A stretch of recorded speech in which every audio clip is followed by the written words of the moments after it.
کذبت قوم لوط المرسلین، تکذیب کی قوم لوط نے بھی پیغمبروں کی، اذ قال لهم اخوهم، جس وقت کہا ان کے بھائی حضرت لوط نے، الا تتقون۔ سوال یہ ہے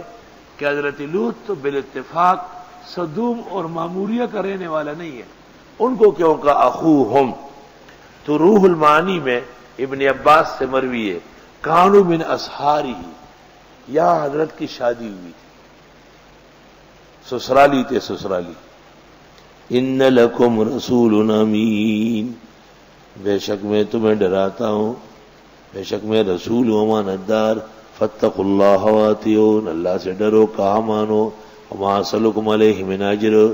نہیں پوچھتا نہیں مانگتا تم سے اس پر اجرت، ان اجری الا علی رب العالمین، نہیں ہے میرے اجرت مگر رب العالمین پر، اتاتون الذکران من العالمین، کیا آتے ہو تم مردوں کے پاس کائنات میں، وتذرون ما خلق لكم ربكم من ازواجكم، اور چھوڑتے ہو وہ جو پیدا کیا تمہارے لیے رب نے تمہاری بیویاں، یعنی مردوں کے ساتھ فعل کرتے ہو اور عورتوں کے ساتھ نہیں کرتے ہو، بل انتم قوم عادون، بلکہ تم لوگ وہ حد سے بڑھنے والے۔ قالوا، مجرم قوم نے کہا، لئن لم تنتہ یا لوط، اگر باز نہیں آتے ہیں لوط، لتکونن من المخرجین، ہو جاؤ گے یہاں سے نکالے ہوئے میں سے۔ قال انی لعملکم من القالین، فرمایا میں تمہارے عمل کو ناپسند کرتا ہوں۔ قالین، وما ودعک ربک وما قلی، قلا یقلی کے معنی آتے ہیں ناراض کر، قالین مبغضین، انی لعملکم من القالین، انی لعملکم من المبغضین، میں تمہارے یہ کام پسند نہیں کرتا۔ رب نجنی واہلی مما یعملون، اے پروردگار بچا مجھ کو اور میرے ماننے والوں کو،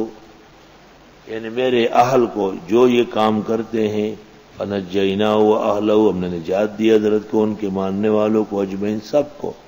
الا عجوزا، مگر ایک بوڑھیا تھی، فی الغابرین، جو پیچھے رہنے والوں میں سی، یعنی حضرت کی بوڑھیا، یا تو عمر رسیدہ تھی پھر بھی بد چلن تھی، اور یا یہ کہ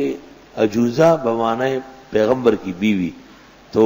پیغمبر کی بیوی قوم کی بوڑھیا کہلاتی ہے، یعنی بڑی عورت۔ ثم دمرنا الاخرین، پھر ہم نے غرق کر دیا اگلوں کو، وامطرنا علیہم مطرا، برسائی ان پر بارش، فساء مطر المنذرین، کیا ناکارہ بارش چی ڈرائے ہو کی۔ ان فی ذلک لآیات وما کان اکثرهم مؤمنین